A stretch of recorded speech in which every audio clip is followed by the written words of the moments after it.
দর্শক, এই মুহূর্তে এভারকেয়ার হাসপাতালের সামনে আছেন সহকর্মী হাসনাত জুবায়ের। সরাসরি কথা বলছি তার সাথে। জুবায়ের, বিএনপি চেয়ারপারসনের চিকিৎসার বিষয়ে কি তথ্য আছে আপনার কাছে, আমাদেরকে জানাবেন। রেখা, তবে আপনি জানেন যে গতকাল বিএনপি চেয়ারপারসনের যে চিকিৎসক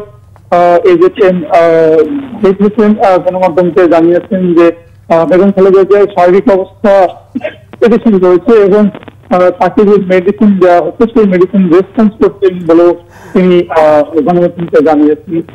এছাড়া আপনি জানেন যে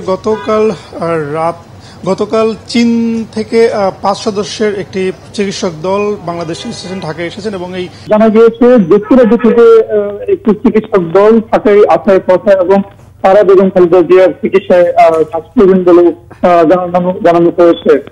আপনি জানেন যে বেগম খালেদা জিয়াকে গত 23 নভেম্বর থেকে এবার হাসপাতালে চিকিৎসাধীন অবস্থায় তিনি রয়েছেন এবং এই মুহূর্তে চীন এবং বাংলাদেশের চিকিৎসকের সমন্বয়ে একটি মেডিকেল বোর্ড গঠন করা হয়েছে এবং সেই বোর্ডের তত্ত্বাবধানে বেগম খালেদা জিয়ার উন্নত চিকিৎসার ব্যবস্থা করা হয়েছে।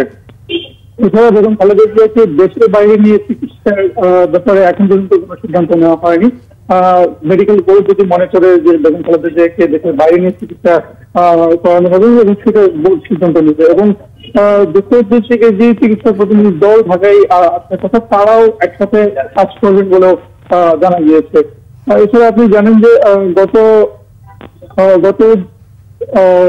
পরশু বেগম খালেদা জিয়াকে সরকারের পক্ষ থেকে অন্তর্বর্তীকালীন সরকারের পক্ষ থেকে অতি গুরুত্বপূর্ণ ব্যক্তি হিসেবে ঘোষণা করা হয়েছে এবং সেই প্রেক্ষিতে বেগম খালেদা জিয়াকে নিরাপত্তা দেওয়ার জন্য, বিশেষ নিরাপত্তা দেওয়ার জন্য এভারকেয়ার হাসপাতালে কাজ করছে প্রশাসন এবং পুলিশ তার নিরাপত্তা জোরদার করার জন্য এখানে অবস্থান করছে।